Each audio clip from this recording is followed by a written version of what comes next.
Buenas noches, compañeros de la sección C. Vamos a iniciar el penúltimo punto del programa, tal y como lo anunciamos la semana pasada, denominado crédito público y deuda pública. Quiero iniciar hablando sobre qué hace una persona particular cuando su sueldo no le alcanza, sus ingresos están difíciles, pero quiere realizar su proyecto y para eso necesita dinero. Lo primero que va a hacer es, desde luego, recurrir a un banco para que le otorgue un crédito. El banco le va a otorgar el crédito,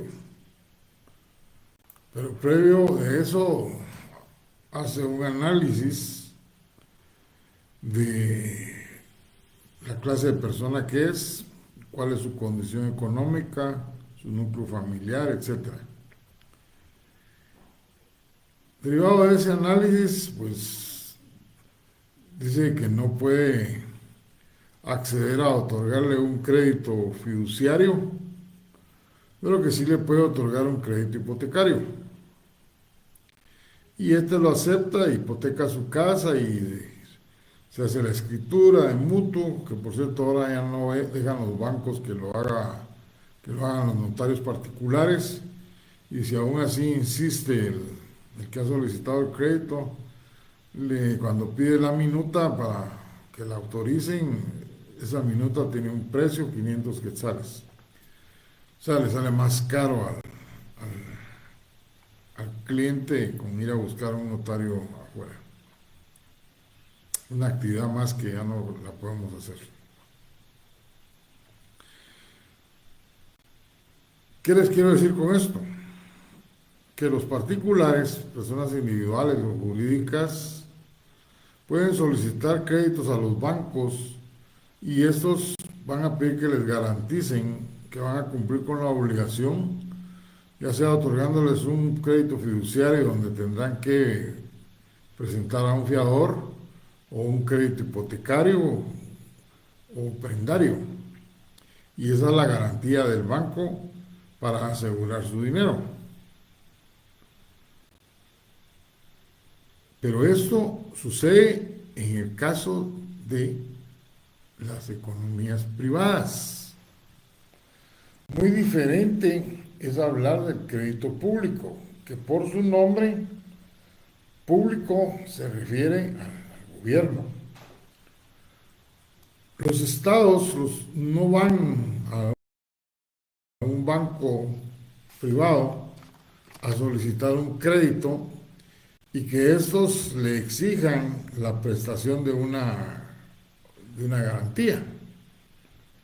En primer lugar, por mandato constitucional son inembargables los bienes del Estado. En el crédito público la situación cambia, funciona en forma diferente. Los estados lo que tienen es una facultad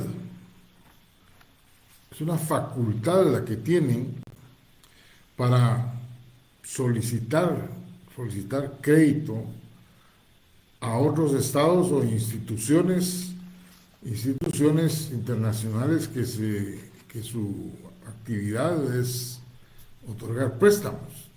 O sea, es una facultad que tienen los estados. Esa facultad, que también dice más duramente, es una capacidad que tienen, no es necesario otorgar garantías de esa naturaleza. Lo que se exige para otorgarle crédito a un Estado es que exista estabilidad económica, política y social. Eso es lo que exigen las instituciones de crédito o los otros estados que dan crédito. Cuando no existe uno de esos elementos, entonces el Estado se vuelve un sujeto al que no se le puede otorgar crédito, como vamos a ver más adelante. Ya explicado esta generalidad, pues les cuento que el crédito público, ya como figura, se origina en Inglaterra en el año de 1688. Desde luego, antes de esa fecha, ya existía el crédito, ya funcionaba, pero de una forma rudimentaria.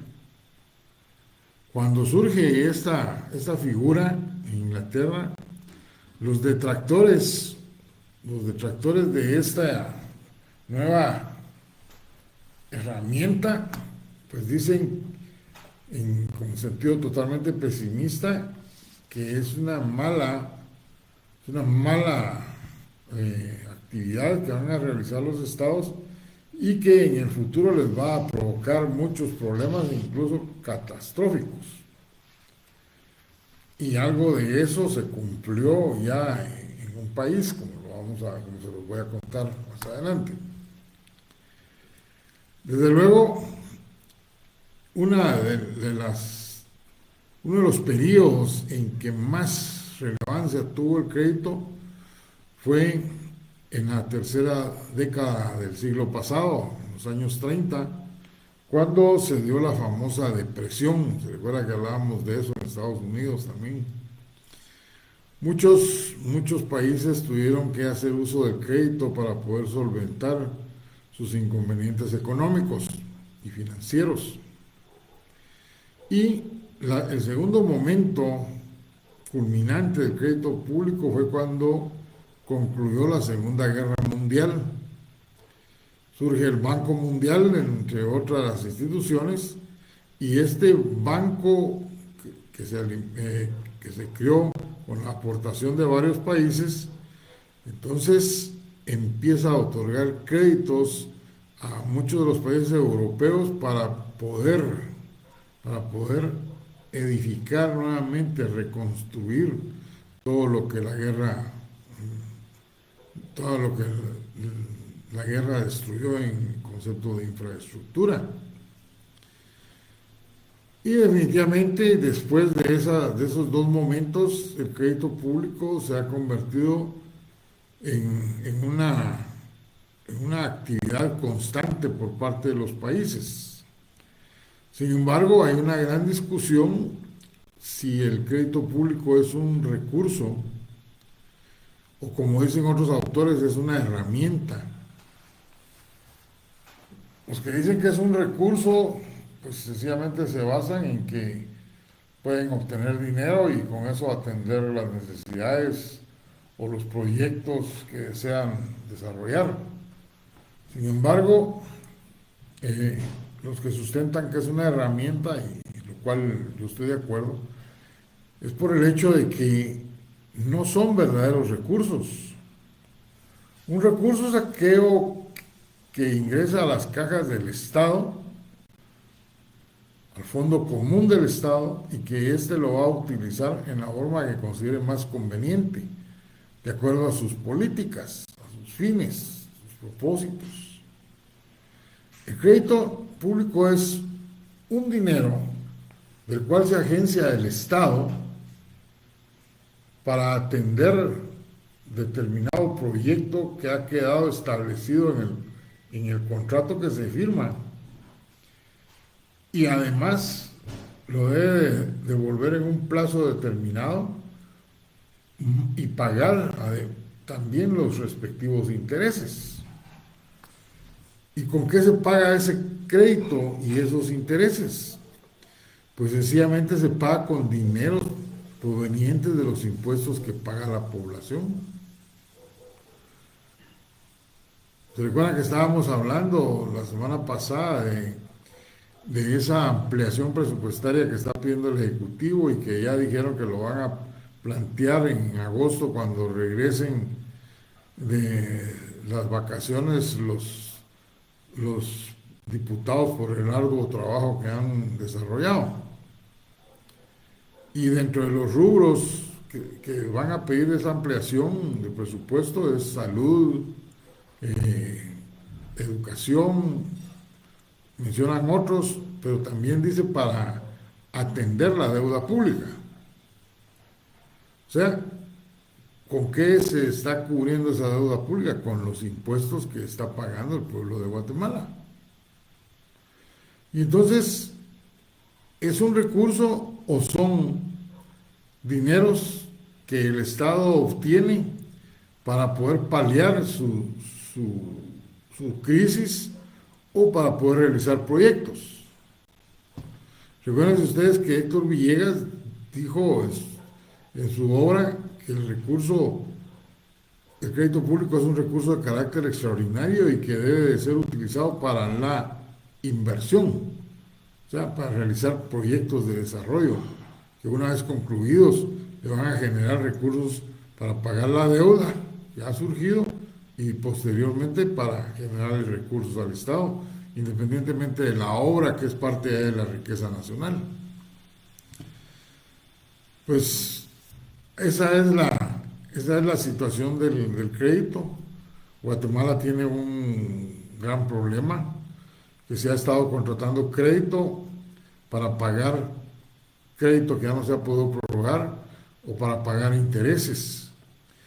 Y mucha ha sido la discusión de que ya se está contratando más allá de la capacidad que tiene el Estado en relación al Producto Interno Bruto, que no es más que la cuantificación de la producción de bienes y servicios en el país. Si se descontrola y se pierde el equilibrio que realmente debe de existir, puede provocarle daños severos a la economía del país. El crédito público, atendiendo al origen de los fondos, se clasifica en crédito público interno y externo. El crédito público interno no es más que los dineros provenientes en calidad de préstamo, desde luego, de las economías de los que manejan el capital en el país. O sea, los grandes capitalistas que adquieren títulos valores que publica o que saca al mercado el Ministerio de Finanzas o el Banco de Guatemala, o sencillamente el Ministro de Finanzas crea las famosas letras de tesorería que ustedes leyeron ahí en la ley orgánica del presupuesto y que deben de ser pagadas dentro del ejercicio fiscal, porque de lo contrario el ministro va a tener sanciones, incluso pueden ser de orden penal. ¿Cuál es el problema? El problema que tiene el crédito público interno es por el hecho de que los dineros que se obtiene por parte del Estado son dineros que dejan de estar en manos de la iniciativa privada y entonces estos ya no los podrán invertir, ya no podrán realizar proyectos que va a permitir demandar mano de obra, por ejemplo, compra de materiales, si se trata de construcción. La parte buena del crédito público interno es que los dineros que se paguen en concepto de intereses no van, igual que el capital, al pagarse no van a ir a parar al extranjero, sino que se quedan siempre dentro del país y los que manejan el capital pues pueden reinvertir o con esas ganancias que están obteniendo pues definitivamente realizar otra clase de proyectos que son los que sirven para reactivar la economía en un país. El crédito público externo es todo lo contrario, son recursos que provienen de los organismos de crédito internacional, por ejemplo, el Fondo Monetario Internacional, el Banco Mundial, el BIRF, el Banco Interamericano de Desarrollo y otros bancos. Estos que les mencioné son los que constantemente aparecen otorgando créditos en nuestro medio, pero sí existen otros. Pero independientemente de estos órganos internacionales, también hay países que otorgan créditos. España, Estados Unidos, Francia, Japón, Taiwán, en el caso nuestro. Y desde luego, están colaborando con el Estado guatemalteco, pero no perdonan el pago de intereses. Lo que sí puede darse es que la tasa de interés sea más beneficiosa que la que están otorgando los organismos de crédito internacionales. Como consecuencia de la existencia del crédito público, surge la deuda pública. O sea, ya ustedes saben que aquí en Guatemala el único que puede autorizar la contratación de crédito público es el Congreso de la República. Está dentro de las atribuciones señaladas en la Constitución. O sea, el Ministerio de Finanzas es el responsable de hacer todos los trámites necesarios, hacer los arreglos, y una vez que está firmado el contrato, va a ser aprobado por el Congreso de la República. Caso contrario, esos dineros no pueden ingresar al presupuesto de la nación.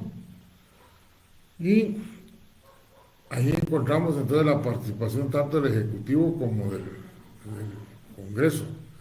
Y ya está entonces incluida la deuda pública que se ha generado dentro del presupuesto del ejercicio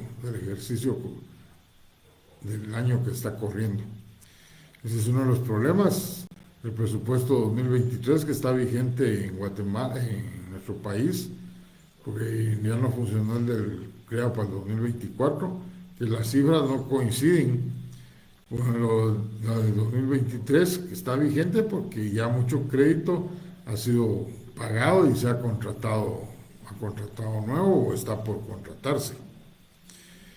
El crédito público externo, entonces el problema que presenta es que todos esos recursos provenientes de los impuestos, que es con los que se paga el capital y los intereses, van hacia el extranjero, quitándole la oportunidad al Estado de que sean invertidos aquí en su propio medio. La deuda pública tiene una clasificación. Según Matus Benavente, atendiendo al plazo, se clasifican en flotante y consolidada. La flotante es la que se otorga a corto plazo, un año, mientras que la consolidada es la deuda que se otorga a largo plazo, 5, 10, 15, 20, 30 años como plazo para pagarla. Esta deuda consolidada se puede subclasificar en reembolsable y perpetua, llamada la reembolsable también redimible y la perpetua irredimible.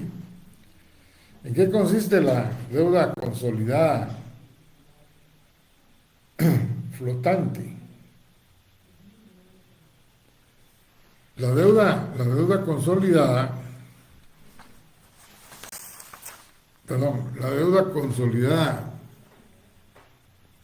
se le llama redimible porque es una deuda que siempre va a tener un plazo,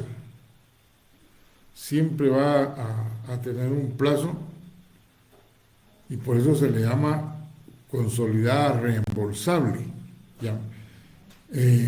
y la reembolsable se le llama redimible.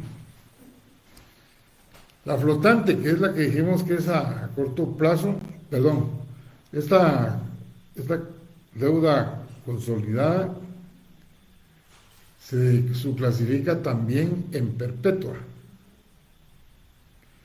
Y se llama perpetua porque en la contratación no se establece un plazo específico para su devolución. Y entonces el acreedor puede tener por los años que quiera captando intereses, y una de las condiciones es que puede ceder el crédito. Y entonces este acreedor, una vez que ha recuperado su capital, sus intereses, puede vender los títulos y aún así generarle a él más ganancia. Esta no es una clase de deuda que los países la utilicen. Generalmente no ha tenido mucha aceptación. Por eso es que se le llama también irredimible, porque no hay un plazo específico. Mientras que la deuda consolidada, reembolsable, es así, porque tiene un plazo específico, se puede negociar como cualquier otro crédito, la prórroga del plazo, tiene un plazo que se puede prorrogar y es la clase de deuda que generalmente adoptan los países. Héctor Villegas en su tratado dice que hace una clasificación también atendiendo al plazo. Y en ese caso, él dice que hay una deuda que se considera a largo plazo y que es por más de 30 años. Existe, en Guatemala tiene deuda de esa naturaleza. O sea, a largo plazo, más de 30 años. A mediano plazo, de 3 a 10 años. Y a corto plazo, que no exceda de 1 año. En nuestro caso, Guatemala, son las famosas letras por ejemplo, las famosas letras de tesorería. También el Banco de Guatemala ha sacado bonos o títulos valores que no han excedido de un año el plazo. Pero Matutamente también habla de que atendiendo al sujeto al que se le otorga el crédito, se divide en directa e indirecta. La directa dice que es la deuda que se le da al Estado directamente, al Ejecutivo en nuestro caso, y es el responsable del pago de la misma. Pero también existe la deuda indirecta, y esta es la deuda que adquieren los órganos descentralizados del Estado, como por ejemplo la propia Universidad de San Carlos, la SAT, el Instituto Guatemalteco de Seguridad Social. Todos estos son órganos descentralizados que tienen la facultad de contratar deuda y lo han hecho. Por ejemplo, cuando se creó la SAT, se otorgó un crédito por bastantes millones de quetzales y que fue el que sirvió para comprar todo el equipo de cómputo y una serie de bienes necesarios para que empezara a funcionar la administración. Tengo entendido que hace poco tuvieron un nuevo crédito con el propósito de modernizar el equipo y otra clase de inversiones para mejorar los archivos donde se guarda los archivos informáticos donde se guarda toda la información de los contribuyentes. Les conté del edificio que se hizo allá al fondo donde están los S11, S12, que hace unos 5 años, me recuerdo yo, estaba ahí la placa, la gran placa que decía que se estaba construyendo con recursos provenientes si mal no recuerdo, decía BIRF o BID, no estoy seguro. Pero esto les da la idea de que sí existe la deuda pública indirecta y en esos casos el ente central no tiene absolutamente nada que ver, a no ser que haya comparecido en su calidad de garante del cumplimiento de la obligación. Caso contrario, no tendrá ninguna obligación. Es importante señalar que de un análisis profundo de lo que es este crédito público se dan ciertas situaciones como las siguientes. Las características económicas que tiene el crédito son totalmente diferentes a cualquier otra fuente de financiamiento. No tienen ninguna correlación con respecto a los tributos. Son totalmente operaciones diferentes, pero que el objetivo es el mismo, obtener dinero para que el Estado pueda cumplir con sus fines. Con la diferencia que los tributos no los tiene que devolver el Estado, mientras que los provenientes del crédito sí. Tiene un gran peso tiene consecuencias sobre la economía nacional.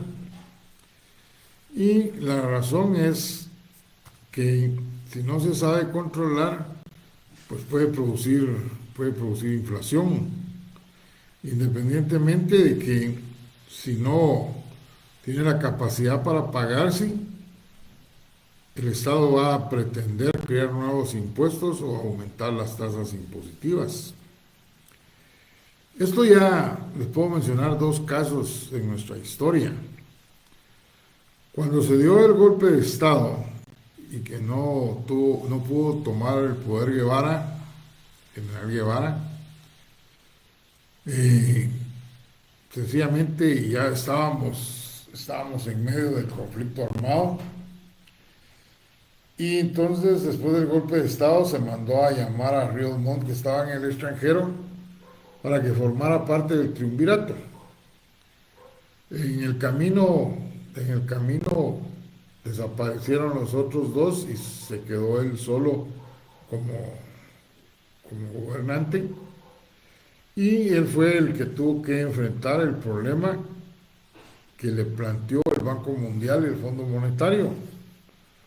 Estos dos entes, ante el conflicto armado, establecen de que hay una inestabilidad económico, político y social. Y entonces, ¿quién les garantizaba a ellos que el Estado guatemalteco iba a poder pagar las deudas existentes? Si hay conflicto armado, definitivamente la economía del país no está en su mejor momento, todo lo contrario, está siendo muy afectada. La sociedad pues no tiene los ingresos normales para poder estar consumiendo, y como consecuencia las fábricas empiezan a bajar su producción, y este es un círculo que va a afectar en el despido de personas. Hay menor consumo, y al haber menor consumo, entonces tampoco hay capacidad para pago de impuestos. ¿Qué hacen estos dos entes internacionales de crédito? Pues vienen y presionan a Ríos Montt, señalándole de que se ha cerrado la oportunidad de negociar los plazos que estaban venciendo, y que todos los créditos que se venían negociando ya no se van a otorgar. Y como saben ustedes, los países de América Latina, incluyendo el nuestro, dependen desde hace muchos años del crédito público para poder cumplir con sus objetivos. Ante ese gran problema, le plantean que debe crear el IVA, y viéndose acorralado ante la situación que está viviendo el país, él accede a que se apruebe el IVA, y con sus asesores pues crean un decreto ley del IVA que surge con muchas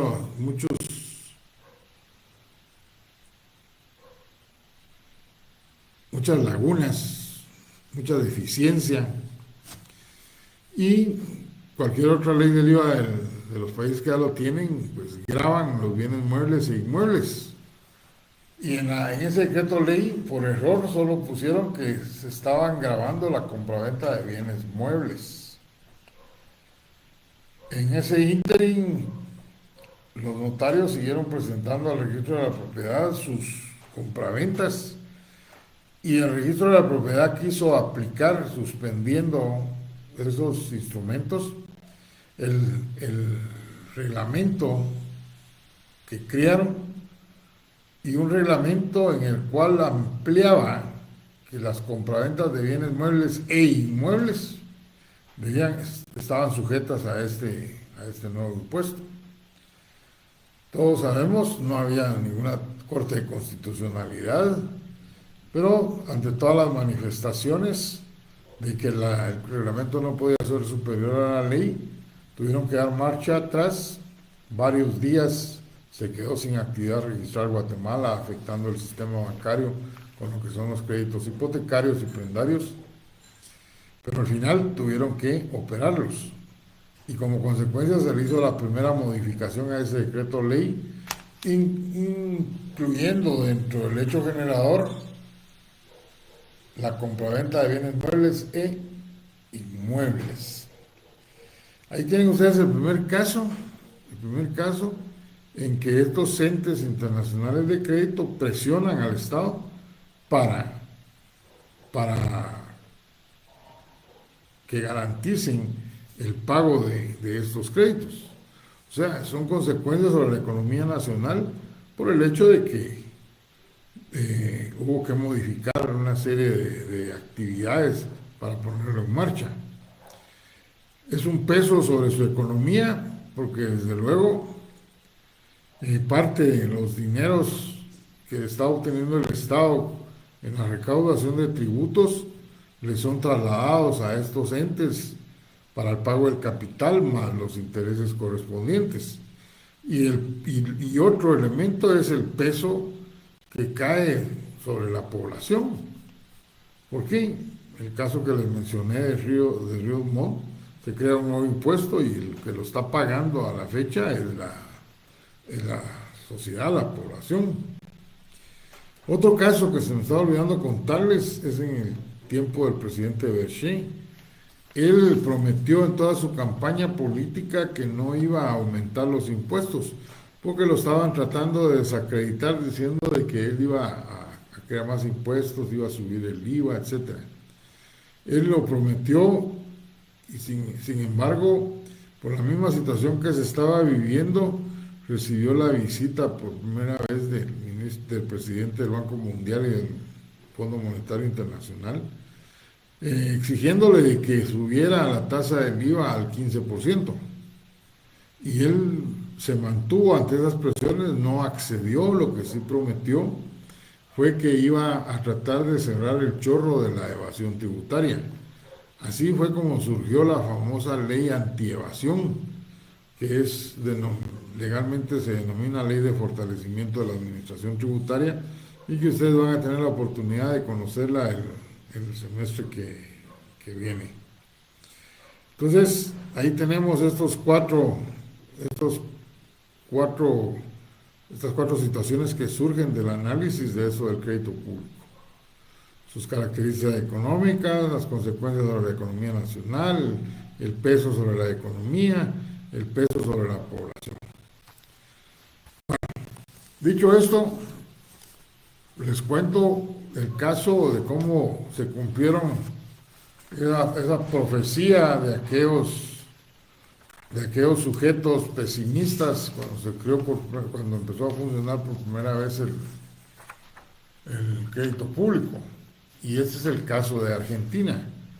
Argentina era un país con mucho crecimiento económico. Sus clases sociales se desarrollaban perfectamente, no se miraba pobreza caminando en la calle, ni la miseria, se dolarizaron. Sin embargo, en el año de 2001, en el tiempo del presidente de la Rúa, se ahogaron en la obtención de crédito público. O sea, todo lo que estaba presentando de crecimiento económico era un espejismo, y un espejismo que estaba siendo planteado en base a todo el crédito que estaban obteniendo. O sea, se excedieron en relación al Producto Interno Bruto, que no es más que la producción de bienes y servicios que tiene un país. En base a ese Producto Interno Bruto es que se puede obtener crédito, y no debe de exceder del 50% para que pueda haber una estabilidad económica. Sin embargo, Ellos se ahogaron con la deuda externa, el déficit fiscal seguía creciendo y entonces, siendo ministro de Economía Domingo Cavallo, deciden instalar el control de cambios, que ya les conté cómo es que funciona. Y cuando se tiene la noticia de que va a ser instalado el control de cambios en todo el sistema financiero, hay una corrida, así se le llama, pero no es más que la fuga de capitales nacionales. Y según se pudo cuantificar, fueron 5.500 millones de pesos los que salieron de la Argentina al extranjero. Esto definitivamente provocó que el presidente de la Rúa estableciera una prohibición para poder obtener los recursos. Y se congelaron entonces todas las cuentas bancarias de ahorro, depósito fijo, monetarias, y nadie podía tocar su dinero que tenían en los bancos del sistema. Así pasaron varios meses, se acudieron al Fondo Monetario para que les ayudara a salir de la crisis. Desde luego se negaron, ya tenían créditos vencidos y no se los estaban pagando y no había forma de paliar. Les dijeron que tenían que resolver la situación como ellos mejor lo consideraran. Desde luego el que sufrió el golpe fue la sociedad, escasez de alimentos, no había dinero para consumir. Solo imagínense ustedes que sus dineros depositados en los bancos no los puedan tocar, gente que se estaba despidiendo. Total, una gran crisis que rayaba ya a la depresión. Más adelante el Fondo Monetario pidió que le presentaran un proyecto de cómo podían pagar determinados millones que les iban a dar. Se presenta el plan y para tratar de estabilizar la economía, y el Fondo Monetario Internacional lo otorga, pero con una serie de medidas drásticas que afectaban a la población y que así la tuvo que aceptar el Ejecutivo, porque era la única manera de poder paliar la crisis. Ese problema del 2001 sigue afectando la economía de la Argentina, la cual no ha podido totalmente salir de esa crisis. No ha podido salir de esa crisis. La dolarización que tenían los hizo volver de nuevo a los pesos, y como consecuencia la gente que tenía depositadas dólares en el sistema bancario, cuando se liberan esas cuentas, lo que les entregan son pesos, o sea, totalmente devaluado su dinero. A esa actitud del Ejecutivo de no permitir que salgan los dineros de los cuentavientes, o sea, de esa prohibición, los argentinos le llamaron el corralito. Eso ustedes, si lo leen en Google, se van a dar cuenta que no les he contado, pero ni la mitad de todo lo que sufrió el pueblo argentino con respecto a esa crisis financiera provocada por el exceso de obtención de crédito público. Bueno, yo les puedo hablar de otras teorías de otros autores, y creo que con lo que les he platicado ya entendieron ustedes lo que es el crédito público y la deuda pública, porque entre más hable, más temas tengo para preguntar en el examen, y yo lo que quiero no es que salgan expertos en crédito público, sino que tengan el conocimiento. Con esta explicación y el material que les voy a mandar el día de mañana, creo que es más que suficiente para cumplir lo que nos pide el programa. Así que nos vemos el próximo miércoles, el día final de este curso, con el tema de la política fiscal. Que tengan ustedes buena noche. Vamos a ver, antes, si no hay algo aquí.